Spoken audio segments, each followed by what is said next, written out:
if this is not some of the most diabolical, evil, cowardly bullcrap I've ever heard in my life.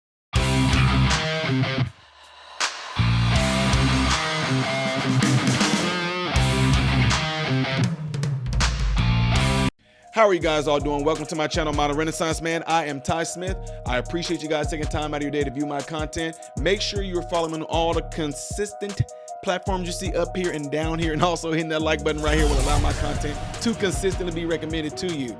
Ladies and gentlemen, don't forget to double check and make sure that you are still subscribed to the channel, because people are being mysteriously unsubscribed to the channel. Ladies and gentlemen, y'all saw how pissed I was at the beginning of this video, and you're going to see why. You already probably know because of the title. We all know that Hurricane Helene was one of the worst hurricanes that ever hit the United States in regards to the amount of damage that it did. But ladies and gentlemen, this story that I'm going to bring to you guys right here, this is some disgusting, heinous stuff right here.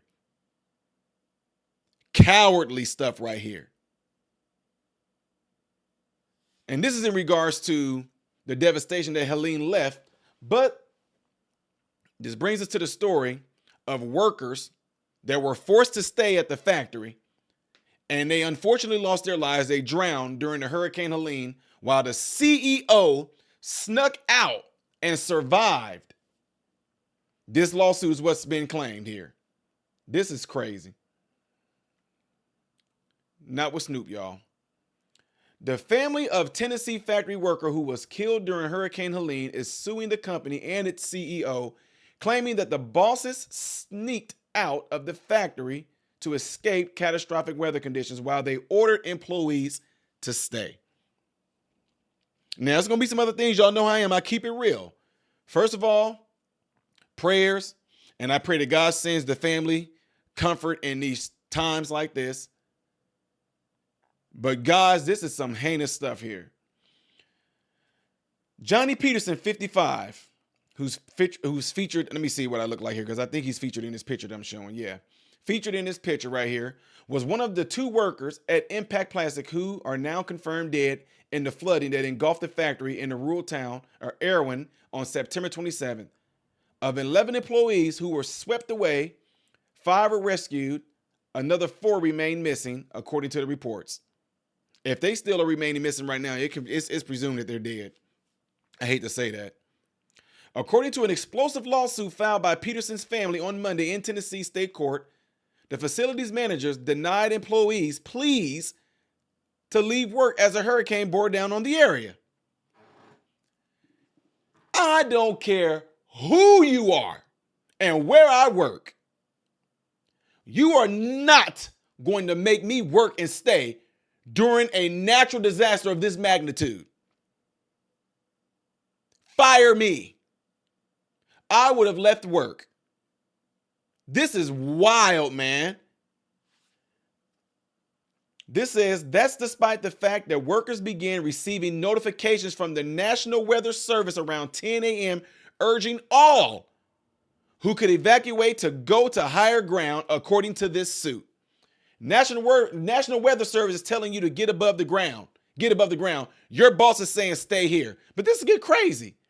Let me see if he's showing up here. This coward right here. This coward right here. Yeah, you heard me. That's a coward. Says an hour later, 11:35 a.m., senior management, including Impact Plastics co-founder and CEO Gerald O'Connor, who's featured right here in this picture, had stealthily exited the building while telling everybody else to stay there and work. He's like the captain of the ship that's telling everybody, oh, it's going to be fine. The ship is fine. The Titanic is fine, while he got himself lowered down in one of the lifeboats. Workers had assumed they also were allowed to go home, as local schools and other businesses announced closures because of Hurricane Helene, the suit alleges. You getting this call from the school saying, hey, the kids are going home. This is going to be bad. The National Weather Service saying y'all need to seek higher ground. This is dangerous. Go, leave.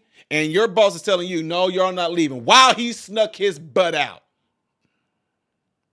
Instead, Impact Plastics allegedly instructed its employees to report to work because the company wanted to meet order deadlines. People are dead. People lost their lives because of some god dang on money. Money!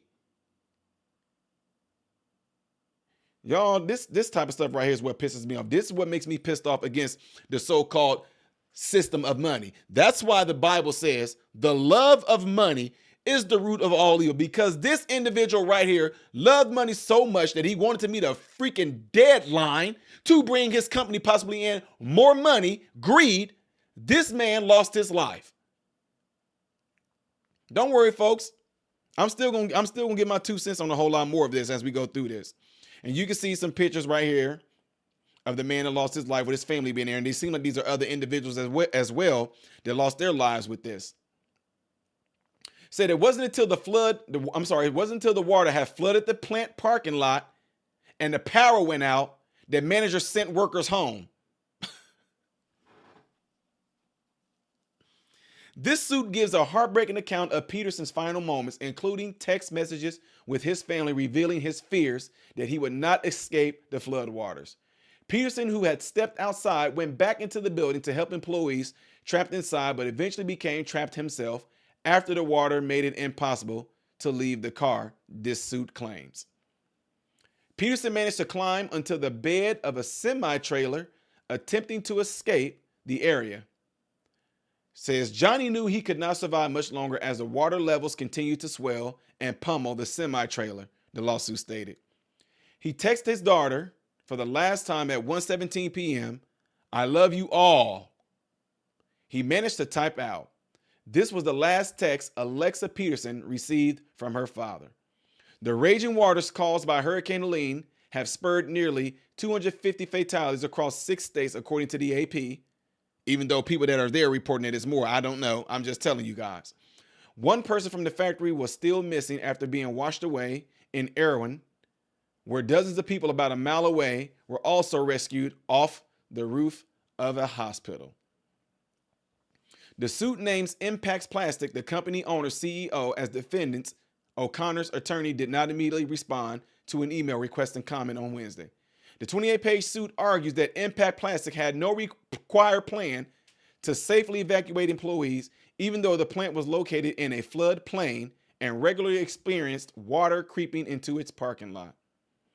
Based on the information we've uncovered, including accounts from surviving employees, we believe this tragedy could have been avoided completely, the family's attorney said in a statement to Knox News. Impact Plastic was aware of the flood risk. While employees requested permission to leave, the company failed to act. We will hold them accountable.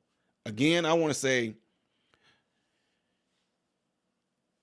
give my condolences to the family that lost Mr. Peterson and the other ones that lost their family as well. This could have been completely 100% avoidable if this cowardly CEO and any other managers that was telling these people to stay there and put their lives in danger for some god dang on money. And then when the waters came flooding in and getting up to probably waist high, you want to try to tell them, oh, y'all might want to go home now that your lives are in danger. Guys, I'm telling you right now, I don't care who you are, what company you work for, who you work for. Never compromise your judgment for the sake of money when you know that your life is going to possibly be in danger. Never, never, never do anything of the such. I don't care what place I will work for. I will not put my life in danger for a job that only looks at me as a number. Ladies and gentlemen, I don't care who you are. If you have a job, you work for someone, you are nothing more than a number. No matter how long you've worked at this company, when it's all said and done with, you're going to get a potluck, one that you probably experienced many times over the years that you work with there, whether y'all had for Thanksgiving, Christmas, whatever type of potlucks or food that you had at your job, you're going to get that same exact type of party when you retire. You might get a cake and a pen, maybe some gift cards and some money. But you are a number. That's why by the time you retire, they're already going to find somebody to fill your space. Do not sacrifice your life for a job. Do not sacrifice your family for a job. Do not sacrifice time spent with children, your wife, whatever, for a job that only sees you as a number. Let me know what y'all think of this tragic incident right here by putting it in the comments below after this video. And don't forget, the next video I will do in chronological order most likely will be up here. Things that I do as a variety on this channel will be down here. I am Ty Smith, Modern Renaissance Man, hoping and praying that every last one of you have food, shelter, and clothing. And most of all, I pray every last one of you guys are in great health, mentally, physically, emotionally, spiritually. God bless you all through Jesus.